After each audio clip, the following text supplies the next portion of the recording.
What's up guys, it's Andrew from Worlds Apart Fitness, and as you probably just watched Shane's video on sprinting, I'm going to be showing you another way of cardio, and that, my friends, is the way of the jump rope. Let's get into it.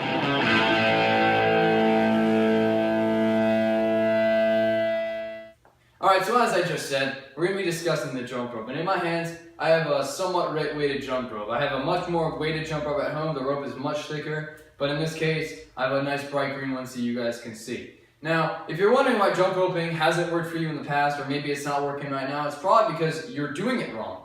Now, if you're jumping and every time the rope goes under your feet, you're skipping or you're doing a double jump kind of thing, you know, where this rope passes, it takes way too long to pass like this. That means you're not training with high intensity. If that's the case, then you're not going to get any results, because on this channel, we're all about high intensity, keeping it real, and every time you jump off that ground, this rope needs to be under your feet at least once. I say at least once, because pretty soon you might be getting into double unders where this rope is going to pass under your feet twice, and that's a much higher intensity workout. And I can show you a couple examples. I'm still rusty at it, because I'm still just getting into it. I mean, I've jumped rope many times before in my life, and I've jumped rope for a very long time. I know what I'm talking about. Inside of a garage is not the best place to jump rope, but I'll show you some double unders. So, like I said, every time I jump, this rope is beneath my feet. As I said, I'm still getting back into it. So, every time I jump, this rope is under my feet. Now, a double under looks like this. Nope, it does not look like that. What it does look like is this. So as you saw right there, every time I left the ground, this rope was under my feet twice. And that's kind of what you're looking for. But again, that's something a bit more advanced, so get into that down the line.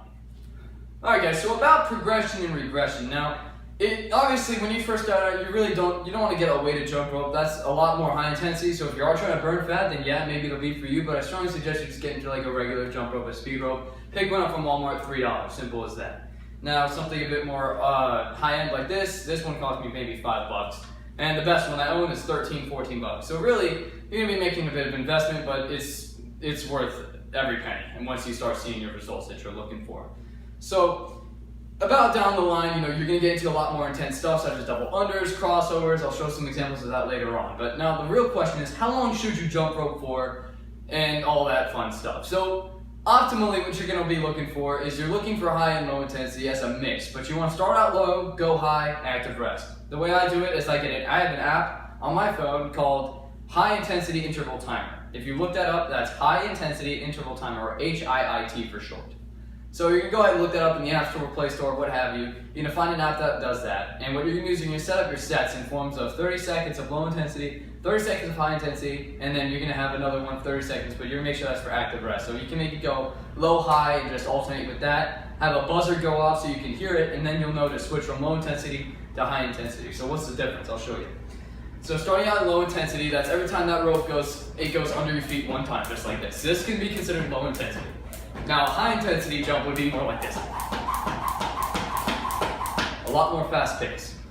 So that faster pace, that's what's really going to be burning the fat, but the duration, now about duration. For beginners, such as people that are just starting out, just getting into jump roping, you have the coordination to do it, but you don't know how long you should do it. Up to, I would say, about 5 minutes tops. 30 seconds on of low intensity, 30 seconds high intensity, 30 seconds of active rest, meaning you're stretching, stretch out your shoulders. Do whatever you gotta do. Just don't stand there like an idiot, just look off into the distance until you hear that buzzer go off again, because you're gonna regret that as time goes on. Now, someone who's been doing it more often like I have, I typically go more 10 and a half, 11 minutes.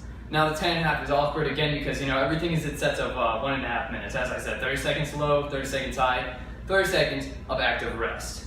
So that's ultimately what you're shooting for, and you want to do this for about a week. So say you do the 5 minutes for about a week, then go ahead and up it by like 1 or 2 sets. If you're really feeling it, go up 3 or 4 sets. Whatever, it's all about you. For me, I started at 5, found out a week later it wasn't enough. I went up to 7 minutes. That seemed to work out just fine. So I went for 7 minutes for that next whole week. After that, I went up to 11 minutes, and that's where I'm staying at currently, because I feel like anything a bit longer than that is going to probably go into much more of a longer duration kind of thing. And as Shane discussed, it's not going to work as much. I mean, sure, you're still putting in a lot of work, so I say if you're devoting a day to cardio, go ahead, shoot for 15 minutes. That's my challenge to you guys.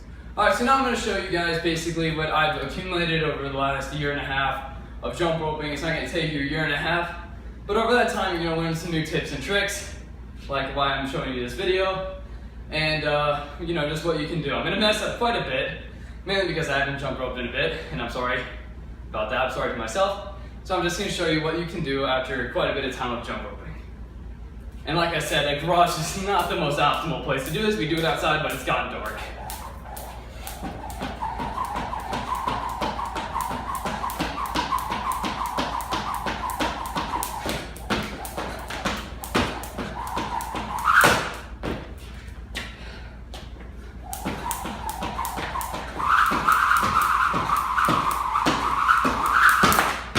I went for a triple on that last bit, but you guys get the idea. I hope you enjoyed. I'm Andrew, and this is Worlds Apart Fitness.